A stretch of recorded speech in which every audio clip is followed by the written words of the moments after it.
Hooray! It's Project Granny Pants! Last episode, we wired in a Haltech ECU, made up a fuel line, cleaned some stuff, welded some stuff, fitted a limited slip differential, and Matt took a nap. So we left him there.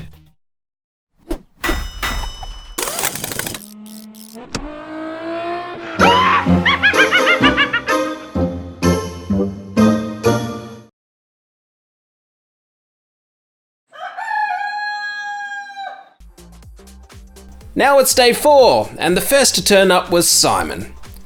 Even when he's dressed in casual, he still manages to work some high-vis into it somewhere. What a Aussie bloke.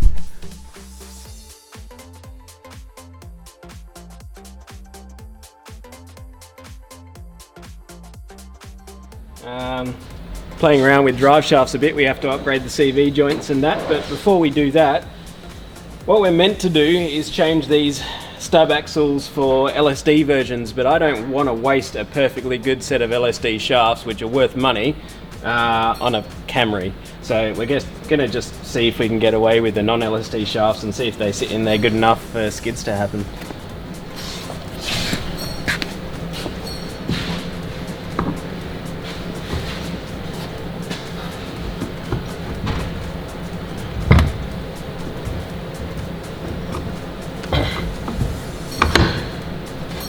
How far did that go in? Well, it looks like it's seated all the way, and the rumor always is that the non-LSD shaft on this side of the gearbox will work with an LSD, but the other one definitely won't. So we're still going to have to solve the other side, but this one looks to be in there pretty well.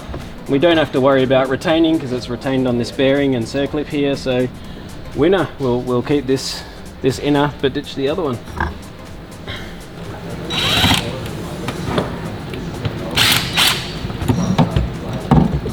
Greasy.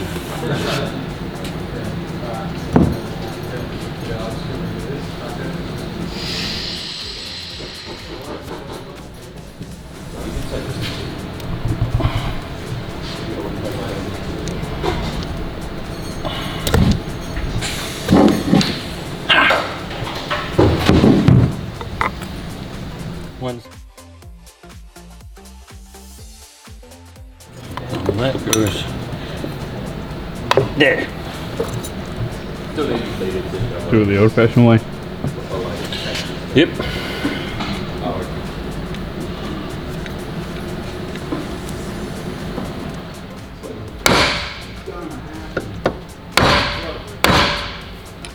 You're doing it. Using a stud. Using an old bolt. And a copper hammer.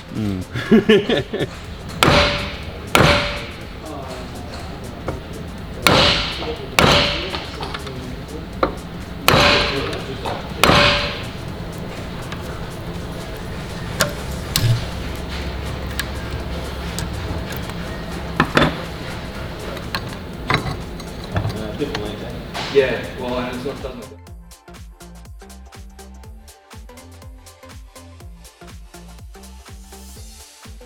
50 foot-pounds. Let's talk her.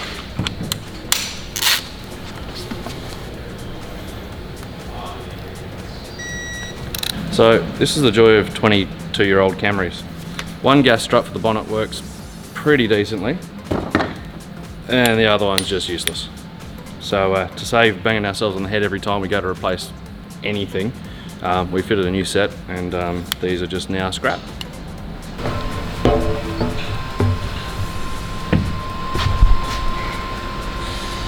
Oi, Hey, what's going on? you still got a manifold to weld. Alright. Let's get back to it. Fortunately for Matt, I was already well ahead on welding up that manifold. Yesterday, while he was sleeping. So he decided to get cracking on the rest of the intake pipes.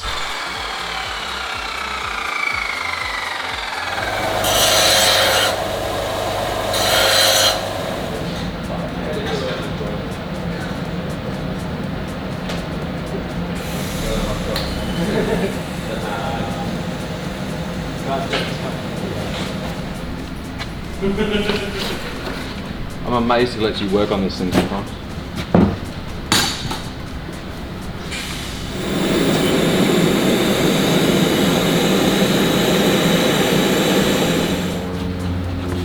No, it's pretty well.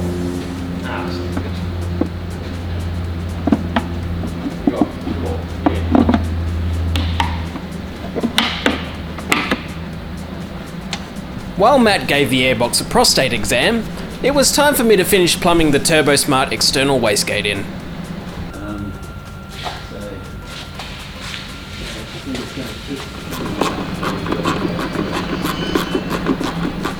Yep.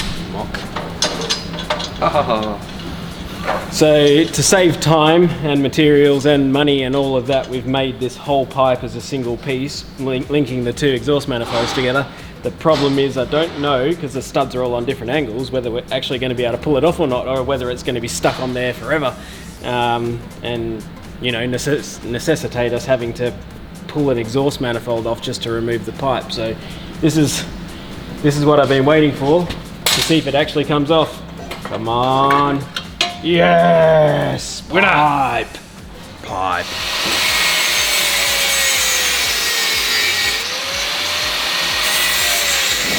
So a lot of people will use a hole saw or something to notch the hole in the pipe. But stainless, especially stainless where you're cutting through a weld, can be real nasty, the hole saws. So instead I just try and trim it real gently with an angle grinder, and whoo, there that goes that one. And just cut these sections out, and then I'll just complete the hole to a nice round shape with the die grinder. It doesn't take too long.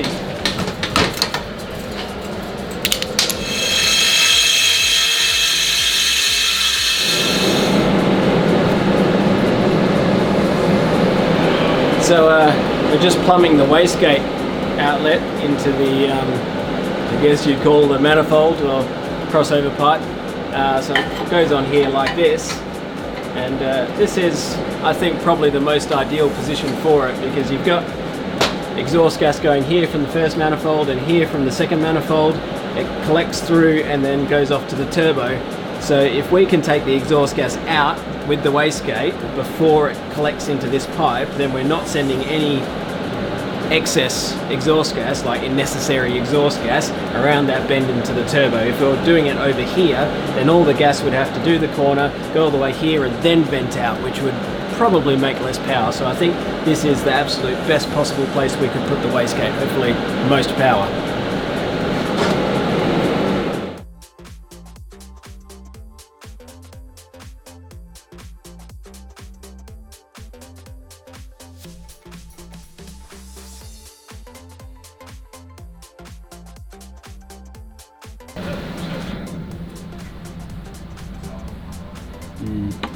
And with that hum of approval, Matt cleared the airbox as healthy, and it was good to receive the rest of the intake pipe.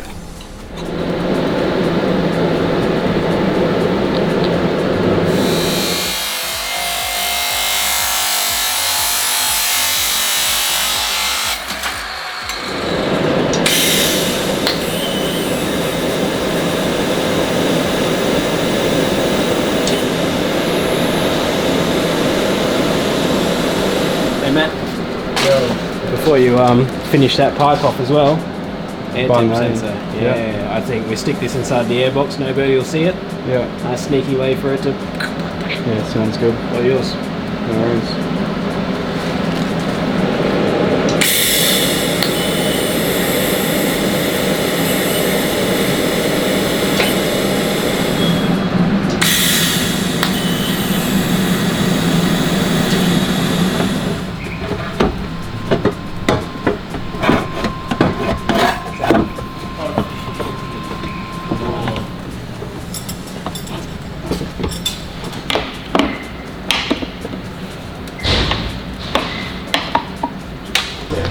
Hello.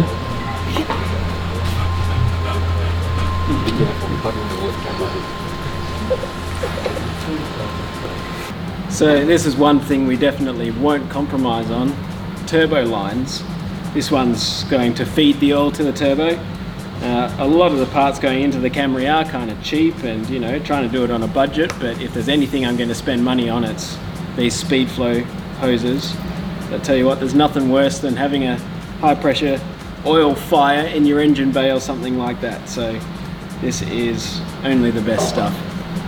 Teflon lined this this hose, so not only is it almost impossible to blow with pressure, it can also sit extremely close to heat, even right next to a glowing exhaust manifold, and it will not fail. It's very, very good. There we go. Time for the engine to come back off the stand so we can bolt the clutch up, fit up the transmission and run lines around it and save ourselves a few headaches later. And then this afternoon it should go back into the car so we can mock up the rest of the turbo system.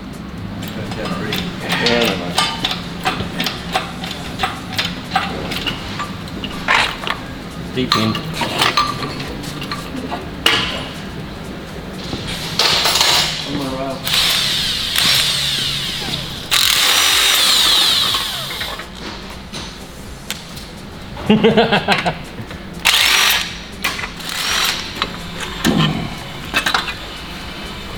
I didn't even let it hit you in the face. Ta-da! Tristan, what are you doing? I'm putting a bracket in the airbox.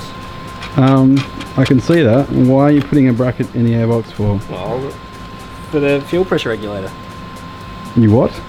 Fuel pressure regulator. Fuel doesn't go in the airbox, it goes in the It does in this injectors. car. See? Fuel pressure regulator in the airbox. No, it's a good idea.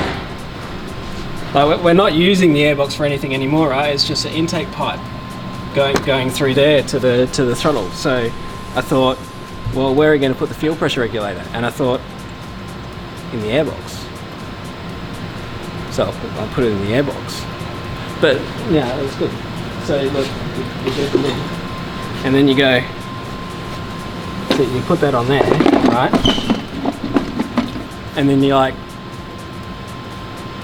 where's the fuel pressure regulator? And people will be like, I don't know, because they can't see it.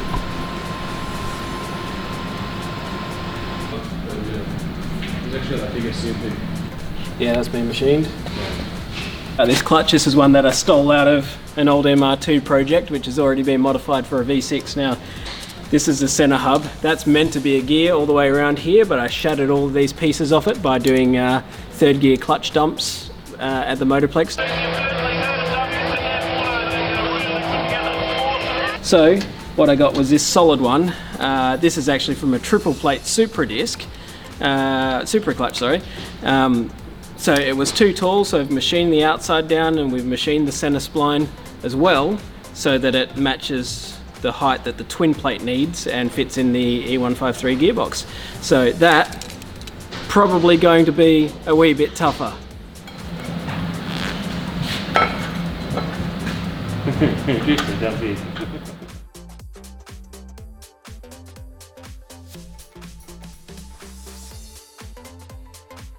With the clutch and gearbox fitted, it was the end of day 4. Well, almost. Tristan, Yes? stop trying to put things in the airbox. Oh, what have you put in there now? What's the turbo? I'm trying to hide it, but the lid won't. The lid won't. Yeah, maybe if I just cut like there, I could keep the turbo in the airbox.